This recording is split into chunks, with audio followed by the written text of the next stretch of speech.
Welcome to Sportsbet Daily at oddsmarket.com. UFC on ESPN 6. We're off to Boston, and if it's UFC, it's at Dave Betts and Sports Keg CEO absolutely dishing out the winners right, left and centre. And not just the winners, they tell you how they're going to win, when they're going to win. It's unbelievable. Blads, how are we? What's up, Flash? Yeah, really good, really good. Dave, I look at some of these and I think quite a few of these names are starting to become household. Yair Rodriguez, Dominick Reyes, Chris Weidman, Jeremy Stephens, and main event. We're going to start with Dominick Reyes, Chris Weidman, two top fighters. You take over, Jay. Yeah, I like this main event from a value perspective a lot. I mean, Chris Weidman, first of all, he's a middleweight, but he's stepping up in weight to light heavyweight for the fight with Dominick Reyes. He's one of the greatest wrestlers in the history of the middleweight division. He was a multiple-time NCAA All-American. He just fell short of being a Division I national champion. He's not the greatest striker when he first started out, but since meeting and training with Ray Longo a while back, he's become a serviceable striker. He sits on his punches well in the pocket. His combinations are slightly above average. His range game is about average. His movement and footwork are average. But because of his wrestling background, his takedowns and his takedown defense is excellent. Early on in his career, he was the most sought-after middleweight prospect in the history of the UFC. He comes in like a wrecking ball, runs through everyone he faces, and then at UFC 162, he beats the unbeatable legend in Anderson Silva. He wins the middleweight championship. He runs through another three people after that, and then his career falls off a cliff. At UFC 194, he gets knocked out, loses his title to Luke Rockhold. Since then, he loses 4 of his last 5 fights, and he is in desperate need of a win. On the other side of the cage, we have Dominick Reyes. He's only had 11 professional fights in his career, but nonetheless, he sits as the number 4 ranked light heavyweight fighter in the world right now. He has a small wrestling background. He wrestled in high school and college. But what he's really known for thus far anyway is his striking. Very solid striker. He's accurate. He can fight at range or in the pocket. He incorporates his legs into his striking well, and he has legitimate knockout power. What I don't like about Dominick Reyes is the unknown. We don't know much about this kid because he only has 11 professional fights, and he's won them all. It's going to be interesting to see how he's going to react to adversity the first time he sees it in the octagon. So who wins the fight? I'm not going to bet on a fighter. Like I said in my breakdown, I am fading a body part. Chris Weidman's chin has become the most fadeable body part in the UFC. He doesn't have a chin anymore. He's been knocked out in 4 of his last 5 fights. And when your chin goes, you are finished as a professional fighter. And his chin retired about 3 years ago. Friday night, the rest of his body should figure that out. All Reyes needs to do is tap that chin once. It's over. I think he has the power and the accuracy to do so. If Chris Weidman wasn't a name, he would be plus 250 in this fight. That's where I think he should be. This is a discount for Dominick Reyes. I took Reyes to win the fight at 1.58, and I took another unit on Reyes inside the distance at 1.91. So that's where I'm at. So where are you at then, Dave? Yeah, I was just about to say, take a breath, Jay. And that's one of the best things about doing these videos. If I miss something or I've forgotten to mention a certain aspect of the fight, I know 100% my boy Jay is going to have it covered. Yeah, Chris Weidman, former champion, wrestling and UFC champion. He was, I'd say 4 years ago, if this fight was going on, we'd be looking at Chris Weidman as the favorite here. His prime, he's way past his prime. He's now 35. He's not the same guy. Jay mentioned it. This is a body part fade. This is a chin fade. The guy's been dropped. All of his losses have came by knockout or TKO at middleweight. What is that telling us when he's coming up against a light heavyweight fighter who is undefeated and has more power than any of the guys that Chris has fought? That screams fade Chris. So that's what we have to do in this position. Since his debut, Reyes has steamrolled everyone. He's been here for 2 years in the UFC. His previous fight against Volkan Oezdemir, you know, Volkan had some great striking defense. So finding that chin was going to be tough anyway. So I wasn't surprised that that fight went the distance. But let's take a look at some fights that Reyes had before that against guys like Cannonier, who is recently on a run and he's taking people out. What did Reyes do to him? He lifted the guy off his feet. You go back and watch the fight footage, he lands an uppercut. Now, bear in mind, Cannonier, you know, he fought through a lot of these heavy blows, and the guy's a killer himself. But when Reyes landed that uppercut on Cannonier, if you watch that back slow, he comes off his feet. That is some serious power, and this is something that Chris Weidman needs to worry about. His chance in this fight, because every fighter does have a chance, and his chance in this fight will be the wrestling, the chain wrestling, the grappling, the clinching. He's going to have to tire Reyes out, and he's going to have to do it quick, because the most dangerous spot in this fight for Chris Weidman will be those first 5 minutes, avoiding the power of Dominick Reyes. He's a former defensive linebacker, and he wrestled in school himself, so it's not like he doesn't have the core wrestling fundamentals, because he does. He has the defense down. I think with his size, the striking output and the accuracy of Reyes is gonna be ridiculous in comparison to Chris Weidman. I'm sorry. It's hard for me to envision any other outcome for this other than Weidman falling victim to another knockout blow. The guy's talking about John Jones in interviews. I'm listening to him talk about John Jones this, John Jones that. I'm going to take the bout. I don't see it happening. If you're overlooking Dominick Reyes talking about John Jones, your head's not in the right space.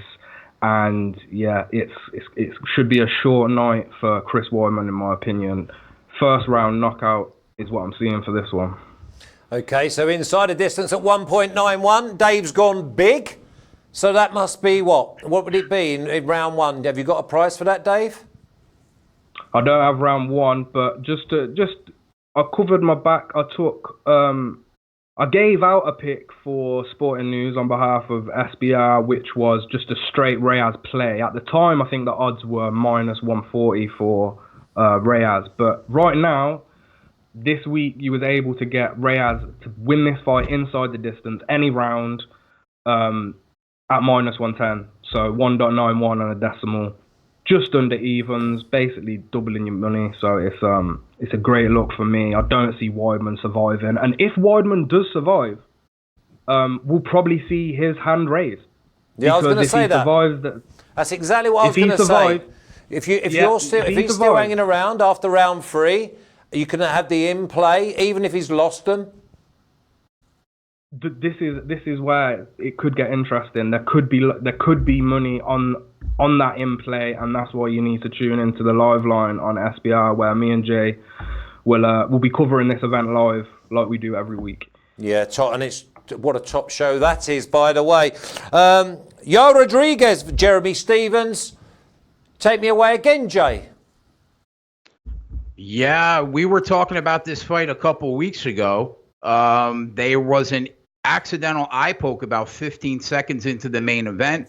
They stopped it. It was a no contest. Yair Rodriguez gets the win. So here they are again a couple weeks back. They're going to run it back.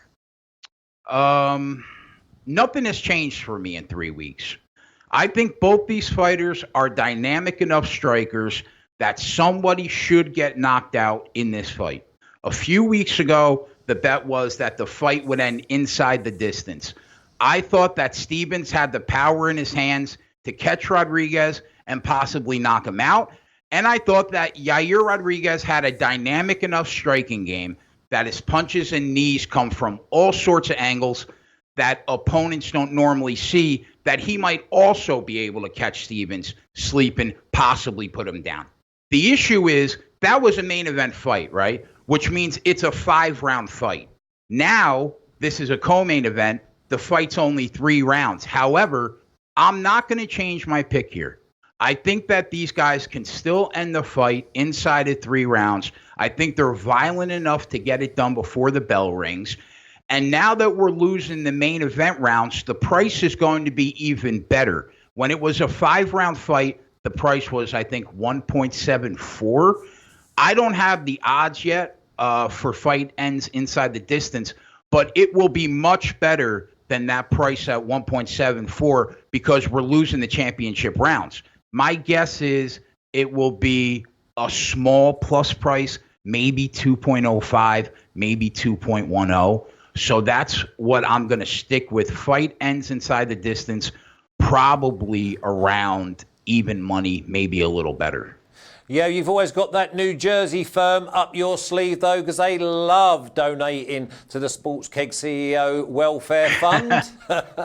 So, Dave, Yair Rodriguez for you last time. Is it Yair Rodriguez again? We covered this, UFC Mexico. The fight happened. Everyone was hyped, ready for the main event. And then we get an eye poke that ends the fight almost instantly. Jeremy Stevens couldn't see. And I believe him. A lot of people give him slack, including Yair, acted very unprofessional at the end of the fight, crying like a little baby. It's not the type of stuff I like to see from fighters. If you can't compose yourself after these sorts of results, then what are you doing? What are you doing? He riled the crowd up. The crowd started throwing stuff into the octagon. So now they're running it back, but this time we're in America. So I feel like Jeremy Stevens is going to be pumped up. I think Jeremy Stevens might knock Yair out in this fight. The huge difference in this one is 25 minutes to 15 minutes. Neither fighter has to worry about their gas tank. Also, they were worried about the elevation in Mexico, and the gas tank and the cardio in Mexico is not a bother now. There's no worry for Jeremy Stevens. He didn't have to train at altitude for X amount of time. That doesn't matter now. A pumped up Jeremy Stevens. After the crap that happened in the first fight, I can see Jeremy Stevens knocking Yair out. Our main prediction in the first video, the UFC Mexico video, I think we both were solid on the fight not going the distance. As I hear from Jay, he's taking that same path. Even though we're cut short an extra 10 minutes, I feel like that will be made up for in output. The fight is going to be a brawl. And I think Jeremy Stevens suits that fight perfectly. I think he will knock him out. And if he doesn't knock him out, Yair will get some crazy spinning attack and knock him out. Either way, I don't see this fight going the distance. I side with my boy Jay. Personally, I'm not betting it myself. I'll keep it transparent because I have too many units spread out across this card. I actually love this card. But that's what I would lean, and maybe we'll see something in play from me on Saturday for this fight. Yep. 3 weeks ago, everything was about gas tank. It was about altitude. It was about Rodriguez having the benefit over 5 rounds. Now it's free. Let's get ready to rumble, as I dare say we're going to hear in the octagon. Let's move on. Stay with you then, Dave. Darren Winn, Darren Stewart. I really love this fight. This is classic grappler versus striker. Darren Winn made his debut in the UFC, and we didn't see his wrestling whatsoever. I think unless people are on drugs or something, I have no idea why people are taking Darren Stewart anyway, because he is fighting an American wrestling champion. He was a college junior champion, All-American at university. And then after failing at the Olympics, because he placed 4th place, he took up MMA at the same time, and he is now training at one of the best MMA gyms that you could if you have wrestling as your base, and that's American Kickboxing Academy. Last week, my article, Octagon Synergia, was covering Luis Pena, who trains at the same gym with Darren Winn. I love this gym as a whole, and I love all the fighters that come out of there. They are brutal, in the ground, on the ground. Their wrestling, their sambo, their grappling is untouchable. Now we've got Darren Winn in his second appearance for the UFC is coming up against Darren Stewart, who's going to be dangerous in the striking for him. He's going to hold a huge reach advantage, like a huge height and reach advantage. But this is not something that Darren Winn is not used to. The guy is 5'6". He is the smallest middleweight in the history of the UFC, which helps him. Because of his elite wrestling, he is low already. So shooting in on that takedown, he's basically at your legs already. He's only 5'6". And what he lacks in height, he makes up for in strength and thickness. This guy is going to take down Darren Stewart at will. Darren Stewart has been taken down by guys whose main base is strikers. He was taken down 7 times in his previous fight. Now he's against the championship wrestler. I understand Darren Winn probably is not going to win a striking battle, but the guy can still swing. He catches, if Darren Stewart throws any legs at him, he's going to catch that leg, he's going to throw a nasty overhand right, pull that leg, take him to the floor, ground and pound him on the floor, or get a choke. There's no other way, there's no other bet in this one for me. Look, the clear disadvantage is the height and reach, but that's it. The aggressiveness from the wrestling offense that Winn will bring in this fight is going to be too much for a British guy like Stewart to handle. And alongside, DC, Khabib, Cain Velasquez, and I saw Darren Winn training with Luis Pena as well, who notably has a huge reach and height advantage over Darren. So he's used to these long strikers coming at him. And for me, with a guy with such wrestling prowess like this, long limbs help, because that's a limb that he can hold on to and he can catch and he can grab and pull you in and take you down. He's like a mini Daniel Cormier. He trains with him. He fights like him. It's like I mentioned in my article, it's like a carbon copy of Daniel Cormier. And I think Darren Winn right now with 6, because he's only got 6 professional wins and he only has 1 fight inside the UFC, is the only reason why we're getting the price on him now of minus 120, 1.85 on the decimal. I think you can get. Okay. It's a steal for me. Yeah, it's an absolute steal. Jay, if you was in Darren Winn's camp, which I suggest you're going to be, would you go with Dominick Reyes, Darren Winn parlay? Yeah, I don't mind that. I think he's a parlay piece. I think Greg Hardy is a parlay piece on this card. Dave asked me to watch the tape on this kid 2 days ago, and this kid is a stud. His wrestling is incredible. He has a ridiculous low center of gravity. Like Dave said, he was a United States alternate on the 2016 Olympic team. Shortest middleweight fighter in the history of the UFC. He's trained with Cormier for a while, and he really does look like a miniature version. You can tell by watching him that he has styled himself after exactly what has made Daniel Cormier successful. What I was surprised by after watching the tape on him is how good a striker he is for doing this a short amount of time. I think he's going to give Darren Stewart big problems everywhere, really. Even though he has the height and reach disadvantage, he's shown that he has power. And Stewart doesn't look like anything special to me. He's lost 4 of his last 7 fights. And the win that he had last time out against Lewis didn't blow me away. So I agree with Dave here. I bet him. I bet Deron Williams for a unit. It should be a wrestling clinic. And, yeah, I think that's a winner. I think he picked a good one. Okay. Very seldom you don't pick good ones, you two. Dogs and odds then. So that's you then, Dave. Sean Woodson, Carl Bochniak. Yeah, it's funny because for the past 10 minutes I've just been talking about how the height and reach doesn't matter. Opposite end for this one, I think the height and reach will play a huge part of this fight.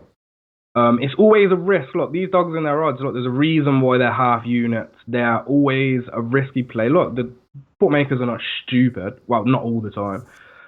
But they're at a dog price for a reason. But Sean Woodson's making his debut here, and I've just seen good things from his striking at range. Kyle Bochniak, he fought Zabit, and a lot of people hyped up that fight as if Kyle did something special. The guy brought it, and he certainly has the toughness to fight some of the best guys, but he was totally outclassed. Whenever he fights against guys who have the reach on him, they just land at will. He does have a path for victory. I think if he can wrestle Sean and make this a grappling fight for 15 minutes straight, he has a chance of winning. I just can't see that happening. Sean's too big. The guy's big. He's younger. He's hungrier. And yeah, like I say, that everybody that holds the size advantage on Kyle always seems to win. They land their strikes at will.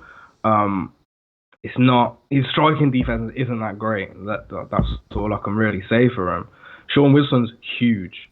Kyle has the experience, but he just hasn't impressed me whilst fighting bigger guys, and he's losing some serious reach and height here. It's like, I think it's a 5-inch height advantage for Sean Woodson and something like an 8 or 9 reach advantage for Woodson, which is like a leg.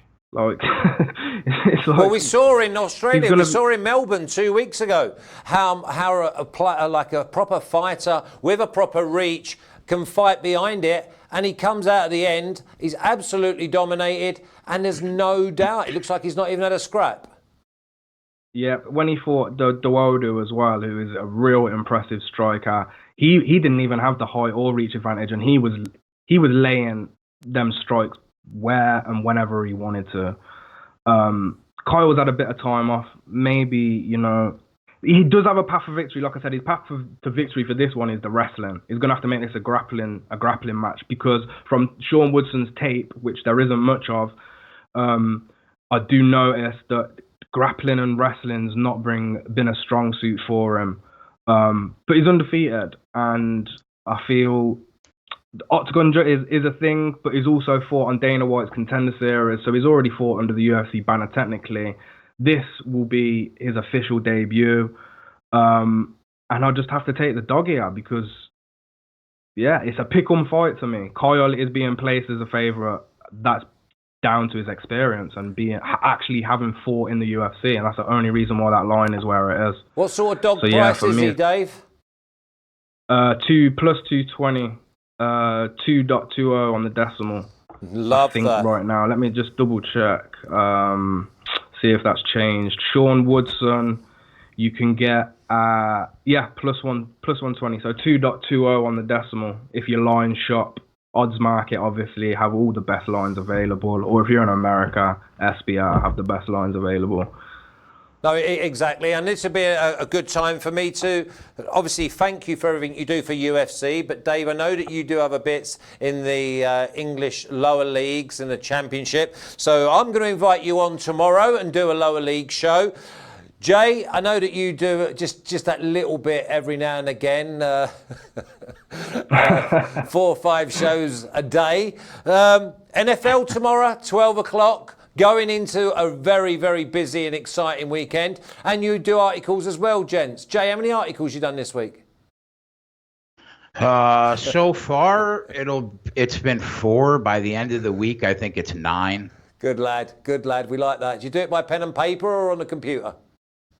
I do it on the laptop. I just want to say, Flash, you were awesome Monday night on the Monday Night Football betting show. And after betting with the bag on Friday, the UFC is normally on Saturdays, but this week it's Friday night. As soon as betting with the bag is over on SBR, Dave and I will be on for the live line, and then 6 to midnight Saturday and Sunday. Excellent, gentlemen. I think we'll sign off. Make all your bets be winners. And if they're not, then be sure they're a push. I'll speak to you both soon. Keep up the good work. And love the hairstyle, Dave. You take care. I like yours as well, Flash. Okay, so that's Dave Betts and the Sports Keg CEO. Tomorrow, we're going to see them both again, but on different guises. Jace will be joining me for the NFL show at 12 o'clock with Spread Astaire. And Dave's going to come on and give me a little bit of lower league